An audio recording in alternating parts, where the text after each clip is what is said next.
Salve, salve, camaradas! Estes dias aqui do canal do Estes, Raça, Classe e Revolução. A gente está chegando aí para mais um vídeo aqui no canal e é uma polêmica com o YouTube Jones Manuel do PCB, certo? Tratando aqui das rebeliões que estão acontecendo na África Ocidental, política de reparações históricas, Nelson Mandela e outros temas. Mas antes, a gente queria agradecer muito mesmo, certo? A força que você tem dado aqui ao nosso canal, curtindo, comentando, compartilhando e também contribuindo com o Pix que está aparecendo aqui na tela. Firmeza HC, vamos para a vinheta e vamos para o vídeo.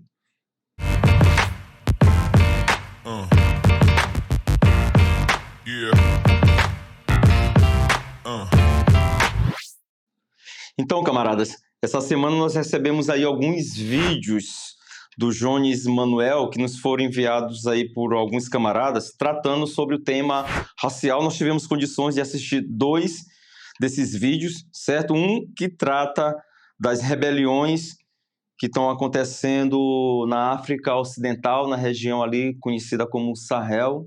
O outro é uma crítica que o Jones faz a homenagem caricata que a Rede Globo está fazendo aos 10 anos de morte de Nelson Mandela, que ainda vai completar em dezembro. Sobre o primeiro vídeo, certo? A gente não vai entrar aqui nos meandros, numa análise mais profunda de países que são chaves para você compreender esse processo na África Ocidental, como o Níger, como o Mali, como o Burkina Faso. Firmeza? Nós vamos deixar isso para um outro vídeo, possivelmente da próxima semana, porque aqui nós queremos centrar a polêmica nos argumentos do Jones Manuel. Firmeza? Mas só para adiantar, nós não temos acordo de que são os militares, os grupos militares que podem colocar as massas em movimento, como o Jones fala numa parte 1 dos vídeos aqui. Nós achamos que o processo é o oposto, mas isso vai ficar para a próxima semana. Firmeza? Vamos aos argumentos do Jones Manuel sobre as rebeliões na África Ocidental. Se liga. Inegavelmente, há mais atores no sistema imperialista com possibilidade de disputar alianças políticas e campos, e há uma maior disponibilidade de acordos comerciais, transferência tecnológica, investimento, crédito, à revelia do bloco Estados Unidos e União Europeia. Acho que tem um dado que eu sempre acho muito chamativo. Veja, a Alemanha Oriental, a demonizada Alemanha socialista, há mais de 50 anos atrás, pediu desculpa aos países africanos pela colonização e estabeleceu como prioridade da sua política externa a reparação histórica, fazendo transferências tecnológicas, investimento, oferecendo bolsas de estudo para estudantes de África, por exemplo, da Namíbia, ir estudar na Alemanha e por aí vai. Veja bem a concepção que o camarada tem sobre política de reparações históricas, transferência de tecnologia e bolsa de estudos para jovens africanos. Essa política aí, qualquer país imperialista faria ela tranquilamente, sem mover um grão de areia da estrutura de dominação colonial e semicolonial. Reparações históricas é outra coisa. Foi a política mais importante do movimento negro no século passado. Reparações históricas para os países africanos, não só para a África, mas para a América também, que teve genocídio indígena, para a Ásia também.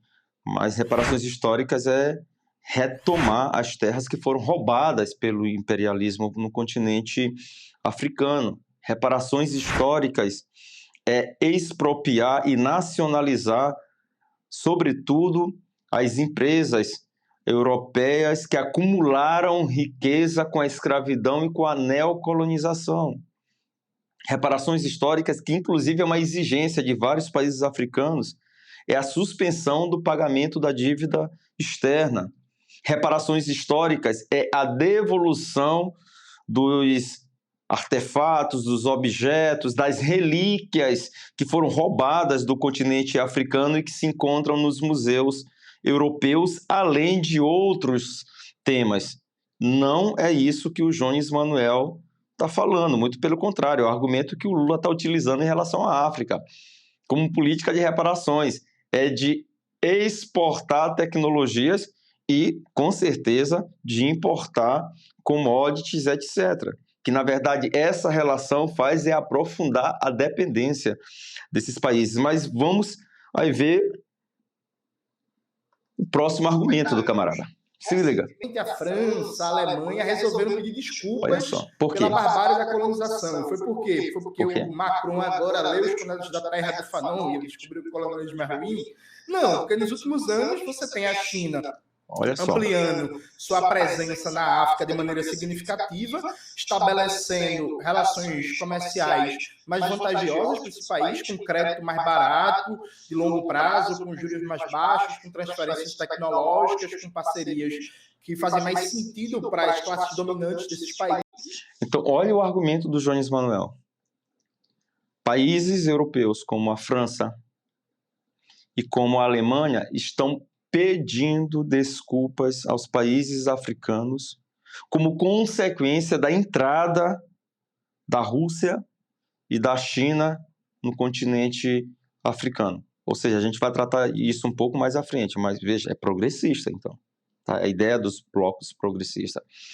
Mas vejam bem, pedidos de desculpa, essas nações imperialistas, que na nossa opinião têm que ser expropriadas, tá? A França, a Alemanha, a Inglaterra, todas elas, mas na verdade eles só estão aqui reafirmando o que foi aprovado na Conferência de Durban, que aconteceu em 2001. Durban é uma cidade da África do Sul, em que, em nossa opinião, foi uma derrota do movimento negro institucionalizado. Vou dizer por que institucionalizado, certo? Nessa conferência, as delegações dos países europeus e dos Estados Unidos impuseram que não deveria ser votado a política de reparações históricas, não deveria ser aprovado como resoluções dessa conferência. Inclusive, tentaram tirar a palavra racismo dos documentos, isso numa conferência uma conferência contra o racismo e a discriminação racial. Por isso que não tiraram. Mas por que tentaram tirar? Porque racismo remete à escravidão e à neocolonização remete aos países imperialistas. E, inclusive, uma das reivindicações desses países africanos era justamente a suspensão do pagamento da dívida externa. No lugar de reparações históricas, foi colocado pedidos de desculpa. Isso é de 2001. Não é um produto da entrada de China e Rússia no continente africano. Muito pelo contrário. A política de reparações históricas, ela começa, que foi engavetado na Conferência de Durban, que foi a principal política do movimento negro mundial no século passado, ela começa a ganhar força no continente africano, embalada pela Primavera Árabe. É naquele contexto que começa ali em torno de 2010. E vejam só, tem movimentos importantes, por isso que é importante a gente olhar a coisa por baixo, não apenas através da superestrutura. Vejam, desde 2011, o Quênia está fazendo uma pressão muito forte sobre a Inglaterra. Os ingleses aí assassinaram mais de 300 mil pessoas só no Quênia, beleza? Os países europeus, de maneira geral, assassinaram com a recolonização mais pessoas do que morreu na Primeira e na Segunda Guerra Mundial. Então, veja bem, houve um processo de mobilização em 2011 e em 2013, em razão desse processo de mobilização, que primeiro, na verdade, entraram com uma ação judicial, não deu certo, depois o processo foi para as ruas. E o governo inglês foi obrigado, certo, a abrir os documentos secretos, 300 caixas contendo 1.500 documentos que comprovavam, porque eles não queriam reconhecer, que comprovavam todas as atrocidades que eles fizeram nesse período chamado período neocolonial. Vejam bem, em 2013, a Inglaterra pagou 20 milhões de libras a quase 5.300 pessoas do Quênia. E na fila estavam 40 mil querendo também indenização. São indenizações que acontecem no primeiro momento de maneira individual, mas que existe toda uma mobilização para que essas indenizações também elas sejam coletivas, com base na política de reparações que eu falei ainda há pouco. O outro país é a Namíbia, que também fez um processo de mobilização muito forte dentro da Namíbia e também dentro da própria Alemanha. São os descendentes de 2 grupos étnicos que foram massacrados pelos alemães, os hereros, que tiveram 80% dos seus antecedentes eliminados, e os namas, que metade da população também foi eliminada. Então, tem toda uma pressão desses grupos, não só para que o governo alemão possa indenizá-los, mas também o Deutsche Bank, que foi o banco que financiou as tropas que massacraram o povo da Namíbia. A Tanzânia seguiu o mesmo caminho e vários outros países, ou seja, é um processo que vem se gestando desde a Primavera Árabe, contrariando o que foi aprovado na Conferência de Durban. É um movimento que ganha força e o Jones Manuel vem me dizer que esse processo é produto da entrada da Rússia e da China no continente africano. Camaradas, pô, não compra um bode, né, Jones? Olha, para você se aprofundar nesse debate, queria indicar o livro Colonialismo, Genocídio e Reparações, certo? Que foi publicado pela editora Rosa Sanderman, firmeza, que foi organizado pela companheira Adriana Gomes, o Neto, que é um companheiro nosso, Antônio Neto, que milita na África pela LIT, né, que escreveu quase todos os artigos, e esse que vos fala aqui também tem um artigo. O livro, a capa do livro, o HC está colocando aqui, e se você puder, tem um link aqui da Rosa Sanderman, pode adquirir, que você vai se aprofundar um pouco mais no tema sobre reparações históricas aqui no Brasil, no Caribe e no continente africano. Veja no próximo trecho aí, que nós vamos colocar para você, como que todo o argumento do Jones Manuel, ele gira em torno de um eixo que é a velha teoria dos campos progressistas. Não está aqui em debate entre nós se Rússia e China são ou não países imperialistas. Esse é um debate que ainda está em aberto no interior da minha organização. Eu acredito também que no interior do PCB, mas percebam como a luta de classes ela simplesmente se desmancha no ar, ela desaparece nos argumentos do Jones Manuel aí em relação a esse tema, como também desapareceu em relação ao tema de reparações históricas, ou seja, a pressão sobre os países europeus por reparações históricas não é um produto da mobilização da classe trabalhadora dos países africanos, mas é um produto da pressão, segundo ele, que a Rússia e a China exercem sobre essas potências imperialistas europeias. Veja como ele vai argumentar agora que a entrada da China e da Rússia no continente africano é progressista. E olhe o tipo de comparação histórica que ele vai fazer em relação a esse tema. Se liga. Uma maior profusão de atores no cenário internacional que podem oferecer parcerias econômicas vantajosas. Isso possibilita margens de negociação melhores. Então, eu acho que tem um efeito parecido, sem anacronismo, mas tem um efeito parecido com o que aconteceu no século XX. No século XX, quando surge um campo socialista, você tem outras oportunidades de movimentação geopolítica que abrem margem de manobra maior para projetos internos de questionar certos padrões de dependência, redefinir os termos de troca, tentar questionar o lugar do país na divisão internacional do trabalho e por aí vai. Então, eu diria que há possibilidades desses países, com a maior presença geopolítica da China e da Rússia no mundo, questionarem o seu lugar na divisão internacional do trabalho. Veja o argumento do camarada. Para ele, a entrada do capital chinês e do capital russo, portanto, das burguesias desses países, no continente africano é progressista. Pode, inclusive, relocalizar os países africanos na divisão internacional do trabalho em condições melhores. Nós queremos deixar bem preto aqui que, para nós, o imperialismo norte-americano tem que ser derrotado no continente africano, tem que ser expulso do continente africano. A mesma coisa tem que acontecer com o imperialismo alemão, com o imperialismo inglês, o belga, todos os países europeus que fizeram o que fizeram no continente africano. Tem que ser expulsos, tem que ser derrotados. Agora, nós não podemos achar que a burguesia russa ou a burguesia chinesa são burguesias franciscanas.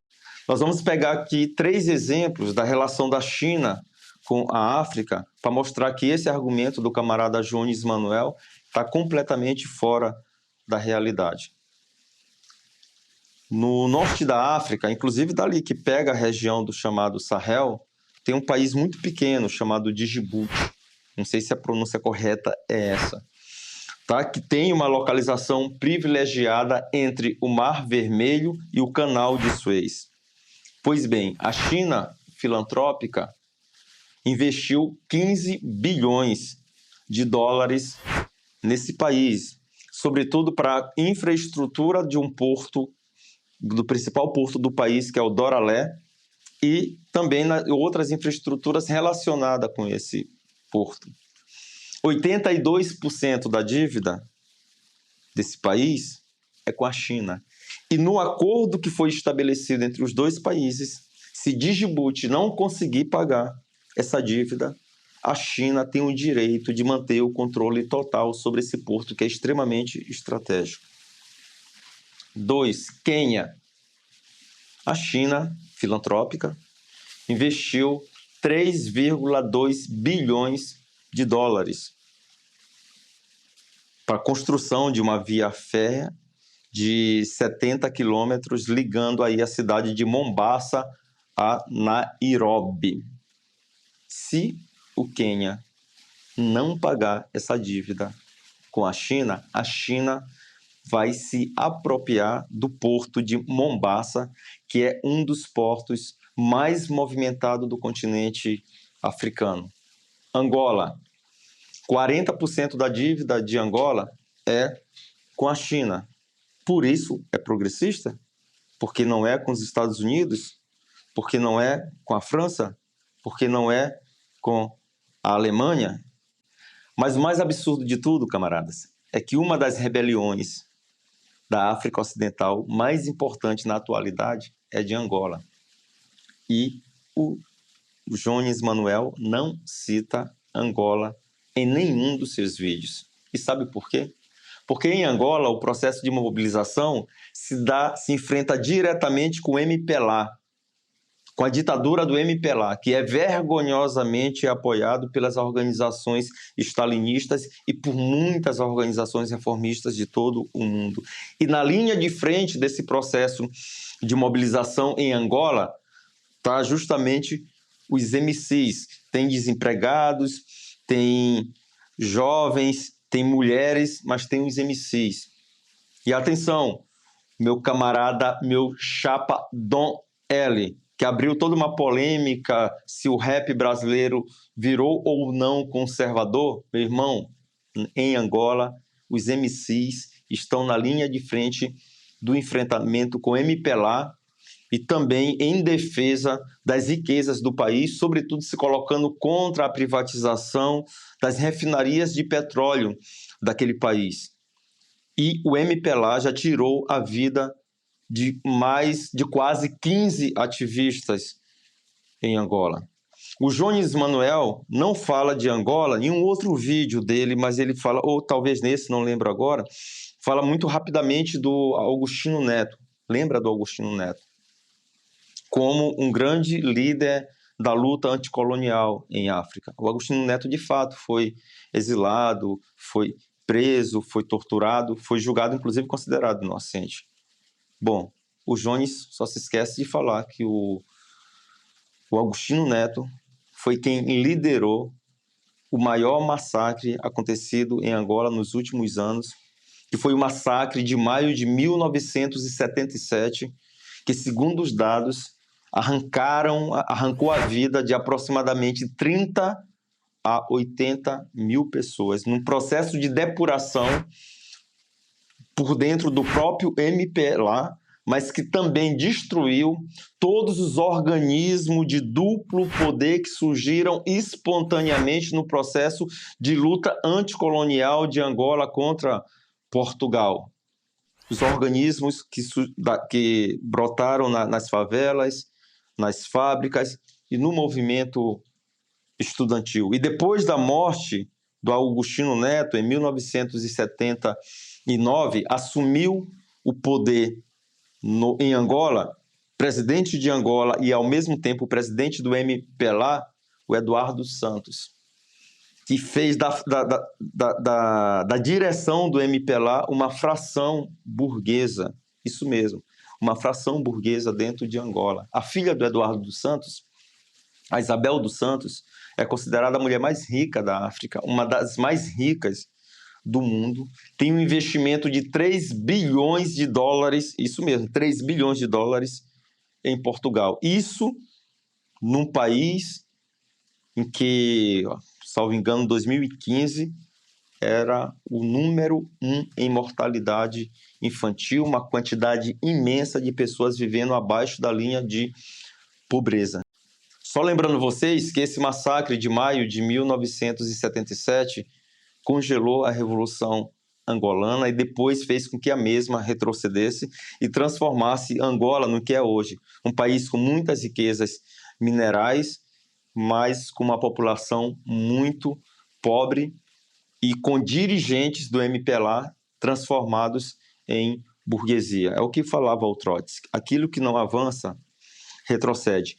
E por último, camaradas, vamos ao vídeo em que o Jones Manuel faz uma crítica à forma como a Rede Globo está tratando os 10 anos de morte de Nelson Mandela. Nós temos muito acordo com o Jones Manuel, que é uma caricatura. Não é a primeira vez que a Globo faz isso, não será a última vez. Agora nós achamos que o vídeo do camarada é uma forçação de barra, de tentar dizer que em determinado momento o Mandela se aproximou do marxismo, era quase um marxista, um revolucionário, porque pegou em armas, porque fez treinamento de guerrilha, como se isso fosse uma condição para ser um marxista, ser um revolucionário, e não um programa, alianças que é estabelecido, e a estratégia, né? O Jones Manuel, na minha opinião, faz isso para tentar chancelar o passaporte do Partido Comunista Sul-Africano como uma organização marxista e revolucionária, porque, segundo ele, foi uma organização que influenciou o Nelson Mandela. Na verdade, camaradas, quem se aproxima do marxismo revolucionário e do internacionalismo proletário é o Steve Biko, do Consciência Negra, que rompeu com as posições vacilantes tanto do Nelson Mandela como do Partido Comunista Sul-Africano, em que o Steve Biko não depositava nenhum tipo de confiança. Por ser um revolucionário, ainda que não um marxista, na minha opinião, é que o Steve Biko não foi poupado. O Nelson Mandela, por outro lado, foi libertado justamente no momento que tinha um ascenso muito grande na África do Sul para evitar que a classe trabalhadora derrubasse o apartheid de maneira revolucionária. Tanto é que quem vai tentar fazer essa transição com o Nelson Mandela é o de Klerk, que era um racista defensor do apartheid, era vice-presidente, passou a ser o presidente da África do Sul para cumprir com essa tarefa. E a transição se deu sem que os defensores do apartheid fosse punido, as empresas que acumularam riquezas com o apartheid fossem expropriadas e sem que as vítimas do apartheid fossem reparadas. Tem um trecho que o Jones Manuel faz uma crítica correta ao Nelson Mandela, falando que o CNA, o governo do CNA, do Partido Nelson Mandela, ao assumir o poder, manteve a estrutura que havia durante o período do Apartheid, em que uma minoria branca continua mandando no país, foi um governo liberal, etc. Eu vou colocar aqui para vocês um trechinho para a gente fazer um comentário aqui e ir para o final do nosso vídeo. Vamos ver o que o camarada fala em relação a isso. É um Mandela pacifista, não se debate, por exemplo, a violência na África do Sul hoje contra a população negra. Volta e meia a gente vê a notícia da polícia que matou 40 grevistas negros, que a polícia que metralhou 30 mineiros, da polícia que metralhou 20 estudantes numa passeata, sabe? É um mito de um Mandela pacifista, muito influenciado por um mito do Gandhi pacifista. Então, assim... Então, veja só, de fato, ocorreu isso no governo do CNA, do Nelson Mandela. Houve um massacre de 34 mineiros em 2014, massacre também de estudantes. Agora, a África do Sul é governada pela Aliança Tripartite, ou seja, são 3 organizações fundamentais, que é o Congresso Nacional Africano do falecido Nelson Mandela, a COSATU, que é a principal central sindical do país. Agora, quem faz parte do governo também é o Partido Comunista Sul-Africano. Se Mandela foi um traidor, o Partido Comunista Sul-Africano também é um traidor. Se Mandela é um liberal, o Partido Comunista Sul-Africano também é um liberal. E os 3 estão com as mãos sujas, manchadas com o sangue dos mineiros e dos estudantes da África do Sul. Se teve uma coisa que, de fato, o Partido Comunista Sul-Africano ensinou a Nelson Mandela, foi a ser um conciliador. Porque a conciliação de classe ela está no DNA do stalinismo.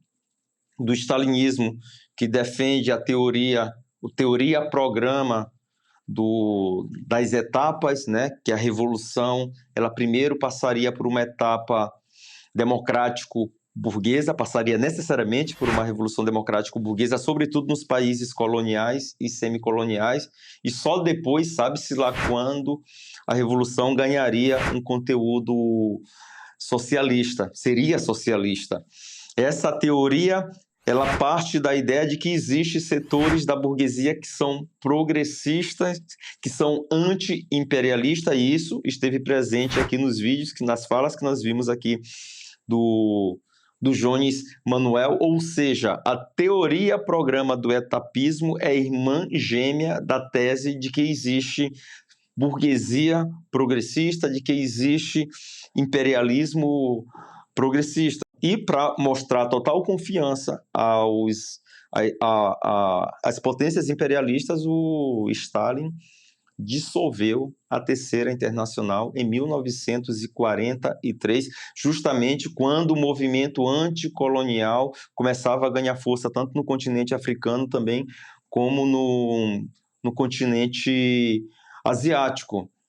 Camaradas, honestamente falando, não é possível falar do peso da questão racial para a Revolução Mundial e para o internacionalismo revolucionário se a gente não conseguir separar marxismo do stalinismo, leninismo do stalinismo, seja do ponto de vista teórico, seja do ponto de vista do programa, das teses, ou do método de analisar a realidade. Eu posso falar para vocês com toda convicção que se Marx, Engels, Lenin, Trotsky, Rosa estivessem vivos, hoje estariam do lado do povo ucraniano, pela vitória do povo ucraniano contra o segundo exército mais poderoso do mundo, que é o exército russo, sem capitular Zelensky, pela derrota da OTAN e da União Europeia. Não tenho dúvida que esses camaradas hoje estariam ao lado do povo angolano, da sua juventude, das mulheres, dos rappers, contra a ditadura do MPLA. A mesma coisa em relação à África do Sul, estariam, não tenho dúvida, ao lado dos trabalhadores da África do Sul contra essa aliança tripartite do CNA, da COSATU e do Partido Comunista Sul-Africano, porque internacionalismo proletário para nós, camaradas, não é fazer das elaborações dos nossos mestres frases de efeito para justificar a capitulação às burguesias, sejam elas de países coloniais, semicoloniais, sejam de grandes potências imperialistas, sejam de grandes potências capitalistas. É muito caro para nós isso, porque é uma luta de vida ou morte, a organização de um partido mundial para a libertação da nossa classe em escala planetária. Firmeza? É isso. Então, camaradas, acabamos de gravar mais um vídeo aqui para o canal do Estes, Raça, Classe, Revolução. Espero que você tenha gostado, firmeza. Quem ainda não se inscreveu no canal, corre lá, se inscreva. Não esqueça de acionar o sininho para sempre ser notificado quando tiver vídeo novo no canal. Firmeza? Não esqueça também de divulgar o nosso canal e de contribuir com o Pix aqui para fortalecer esse trabalho. Firmeza, família? Tamo junto.